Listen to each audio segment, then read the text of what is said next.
Tag, please. Thank you very much. I suppose I am audible. Yes. Çok teşekkür ederim. I wish I could speak in Turkish language. Keşke Türkçe konuşabilseydim. Although there is a lot of interest. Tabii ki çok sayıda katılımcımız, mesela Pakistan'da Türk dizilerini sevenler çok var. İşte Türk dizilerinin hayranları olan birçok kişi var Pakistan'da. O yüzden kardeşim gibi, çok şükür gibi bazı Türkçe kelimeleri yavaş yavaş öğrenmeye başladık. Ama benim Türkçem burada bitiyor. O yüzden İngilizce konuşmak durumundayım. Evet, işgal altındaki topraklar söz konusu olduğunda ve uluslararası hukukun kapsamı söz konusu olduğunda ben birkaç noktaya değinmek istiyorum. Aynı zamanda birçok ünlü akademisyen ve konuşmacı zaten bu konuya değindi ve birçok önemli çalışmada bulundu bu konuyla ilgili. Şu andaki uluslararası yasal hukuk düzenine baktığımızda bu Avrupa Birliği'ndeki güçlerle 1648 yılında yapılmış olan bir anlaşmadan bu uluslararası hukuk düzeninin kaynaklandığını görüyoruz. Bu uluslararası hukuk sistemi aslında dünyayı bizler ve onlar olarak ikiye bölüyor. Batı ve gerisi gibi. Bu anlaşmanın imzalanmasından sonra Avrupa güçleri dünyayı fethetmeye başladığında Avrupa'nın dışındaki bütün dünya onlar için onların gözünde yasal sahibi olmayan bir toprak parçası olarak görüldü. Dolayısıyla Avrupalı güçler gidip işgal edip ilhak etmeye kendilerine hak gördüler. Ve 200 yıldan fazla da bu hukuk düzeni Avrupa dışında Hristiyan olmayan bir ulusu kendi bünyesine katmadı. İlk kez 1856 yılında Osmanlılarla yapılan bir anlaşmada böyle bir aktör işin içine katılmış oldu. Yani Avrupa dışında Hristiyan olmayan bir aktör onların düzenine katılmış oldu. Daha sonrasında 1912 yılında uluslararası hukukun tekrar düzenlenmesi sayesinde uluslararası hukukun bir batı nosyonu olduğu kabul edildi. Bunun batı ve Hristiyan, özünde batılı ve Hristiyan bir hukuk düzeni olduğu kabul edildi. Yine Amerika Birleşik Devletleri'nde Hristiyan Avrupa'nın bir uzantısı olduğu kabul edildi. Daha sonrasında da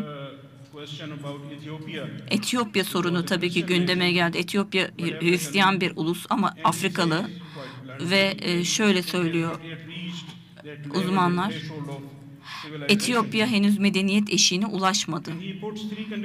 Ve burada medeniyet eşiğine ulaşmak için Avrupa dışındaki ülkelerin bu kulübe katılması için, bu Uluslar Komitesi'ne erişmesi için, katılması için 3 şart öne sürüyorlar. Birincisi medeniyet düzeyine, eşiğine ulaşmak.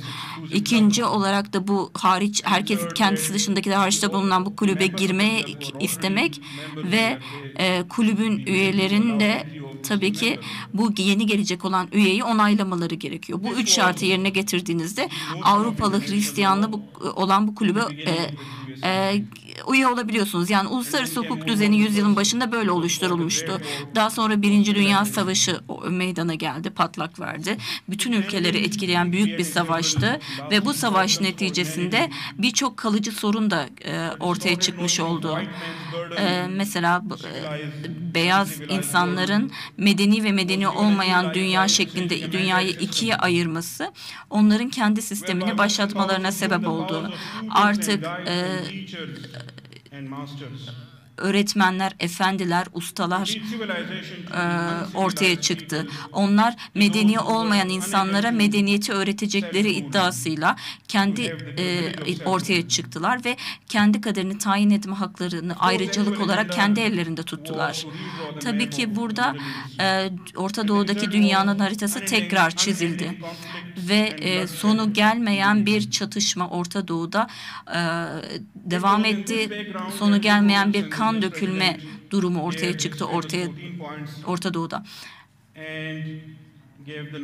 Ve bunların neticesinde tabii ki kendi kaderini tayin etme hakkı birçok ulus tarafından daha güçlü bir şekilde dile getirilmeye başlandı. Bu hak sadece Avrupalı ulusların sanki bir hakkıymış gibi algılanıyordu. Aynı şey Churchill'in İkinci Dünya Savaşı'nın başında bazı sözler verirken de aynı şeyi onun sözünde de görebiliyoruz.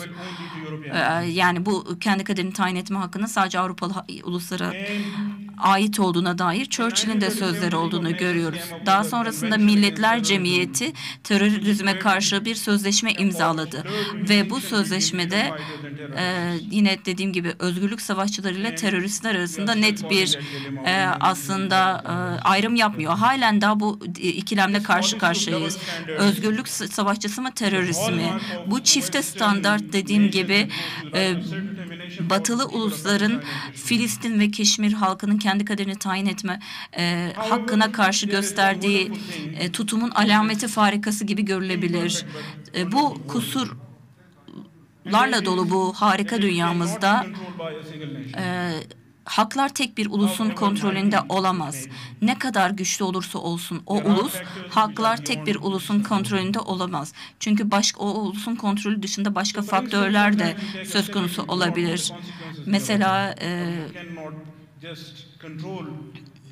sadece bazı adımlar atabilirsiniz ama o adımların sonuçlarını kontrol edemezsiniz. Mesela 1920'lerde Fransa, Amerika Birleşik Devletleri Paris Paktı'nı imzaladı ve dünyaya şunu duyurdu: uyuşmazlıkların çözümlenmesi için bazı politikalar önerisinde bulundular bu Paris Paktı'nda. Aslında bu esasında şu anlama geliyordu: işgal ve ilhak artık meşru bir toprak üzerinde meşru bir hak kazanma yolu olarak artık kabul edilmeyecek. 1945 yılında da Birleşmiş Milletler Şartı ile bu kuralın daha da güçlendiğini görüyoruz. Sadece burada güç kullanımı, hatta güç kullanımı tehdidi de yasal bir yol olarak, meşru bir yol olarak artık kabul edilmiyor. Birleşmiş Milletler'in şartında toprak bütünlüğüne karşı bir ulusun ya da bir ulusun kendi kaderini tayin etme hakkına karşı güç kullanma tehdidinde bulunmak yasa dışı bir yol olarak artık görülmeye başlandı ve dünyada yeni bir hukuk düzeni yeni umutlarla kuruldu, yeni ümitlerle kuruldu. İşgal dediğim gibi burada işgal eden kuvvet işgal ettiği topraklardan güç kazanamaz.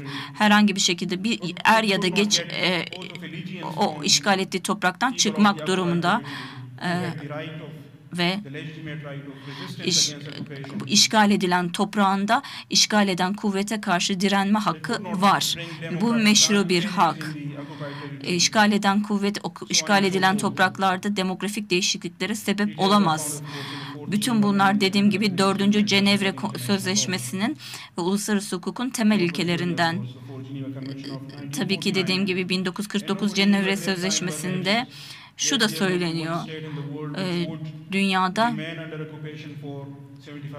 75 yıldır işgal altında bulunan bir toprak olmamalı. Ama maalesef dünyanın trajedisi bu. Dünyada 75 yıldır işgal altında bulunan bir toprak var.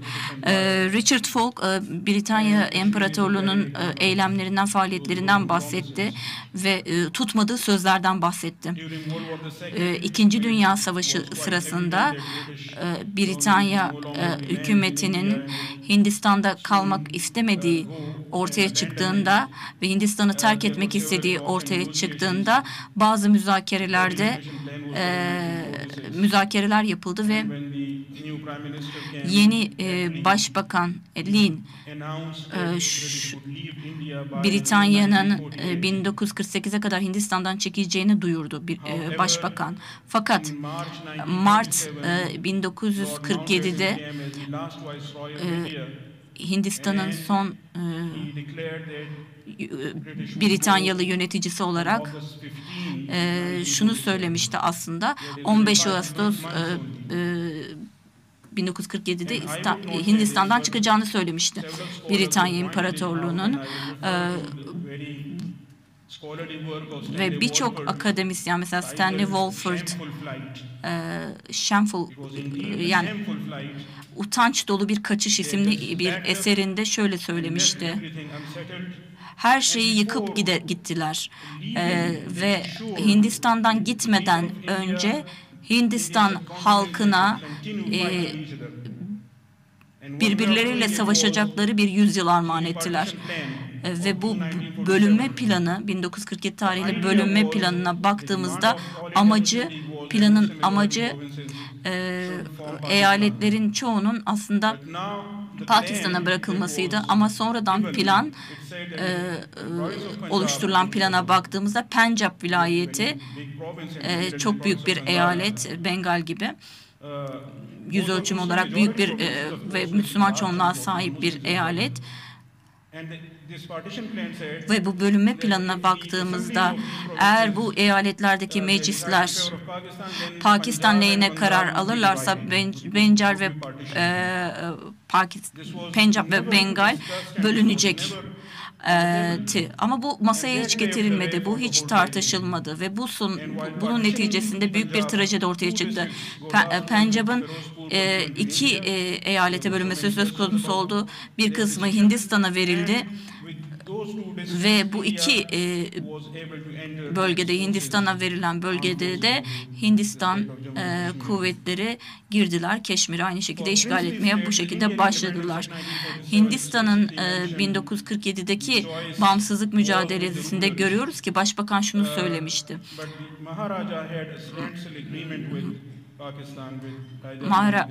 Maharajma yine Pakistan'la anlaşmıştı ve müzakerelerin katılım anlaşmasının yapılacağını söylemişti. Bunların çok detaylarına girmek istemiyorum. Zaten bu tarihi süreç size anlatıldı. Ama hiçbir zaman bir katılım anlaşması yapılmadı. Yapılsa bile bu anlaşmanın yasal bir geçerliliği olmadı. Çünkü bu anlaşma Mahara'nın zaten devletin kontrolünü kaybettiği bir dönemde imzalanmış bir anlaşmaydı. Zaten direnişin ortaya çıkmış olduğu dönemde imzalanmış bir anlaşmaydı. Dolayısıyla da anlaşmanın yasal bir geçerliliği olmadı. Aynı zamanda Hindistan'ın kendisi de Birleşmiş Milletler Güvenlik Konseyi'nin kararını bir dönem kabul etmişti. Aslında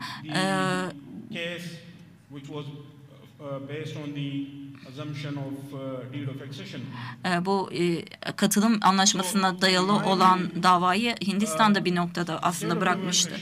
Ama Keşmir eyaleti gerçekten de yasa dışı bir işgalin meydana geldiği bir bölge. Hindistan anayasasız 370 nolu maddeyi kaldırdıktan sonra gerçekten de bu durum daha da tırmandı. İşgal kanunlarına göre işgal yasa dışıdır. O işgal eden kuvvete hiçbir hak sağlamaz ve işgal eden kuvvetlerin er ya da geç işgal edilen topraklardan çıkması gerekir. Uluslararası hukuk bunu söylüyor ama savaş devam ediyor. Herhangi bir direnişi olmasa da bile gördüğümüz savaş devam ediliyor. 4. Cenevre Sözleşmesi'nin 3. maddesine göre kısmi ya da tam bir işgal söz konusu olursa olsun işgalin her türlüsü yasa dışıdır. Ve Keşmir'deki insanların son 75 yıldır gösterdiği direniş de tabii ki buna ilişkin hiçbir şüphe yok, büyük bir direniş. Ama direniş olmasa da her türlü işgal yasa dışıdır. Buna direnen bir insan grubu olmasa da o işgal yasa dışıdır. Uluslararası hukuk bunu söylüyor. Yani Pakistan ve Hindistan'la ilgili anlaşmazlık da bununla kaynaklanıyor. Burada bir sınır anlaşmazlığı da var. Orada 23 milyon insan yaşıyor. Çok büyük insan hakları ihlalleri çok uzun süredir meydana geliyor. Ve şunu da söyleyebilirim aslında. İnsan hakları ihlalleri aslında savaş suçları. Çünkü bu insan hakları ihlalleri işgal edilen bir toprakta işleniyor ve işgal dediğim gibi savaşın devamıdır. Dolayısıyla orada yapılan, işlenen her türlü ihlal aynı zamanda savaş suçudur. Hukuken. Dediğim gibi birçok seçenek karşımıza çıkıyor. Mesela Richard Falk, İslam İşbirliği Örgütü'nden dayanışma gösterilmesi gerektiğinden bahsetti. Ben hatta şunu önerebilirim. Bu savaş suçlarını işleyen kişilerin Uluslararası Savaş Suçları Mahkemesi'ne getirilmesinin yanı sıra kovuşturulmasına yönelik başka yöntemler de olduğunu söyleyebilirim. Yani savaş suçlarının kovuşturulmasına yönelik başka yöntemlere de başvurulabilir bu faillerle ilgili olarak. Dediğim gibi birçok arkadaşımız da zaten bu konuda çalışıyor. Ben uluslararası hukuk açısından bu perspektifleri sizinle paylaşmak istemiştim. Teşekkür ederim.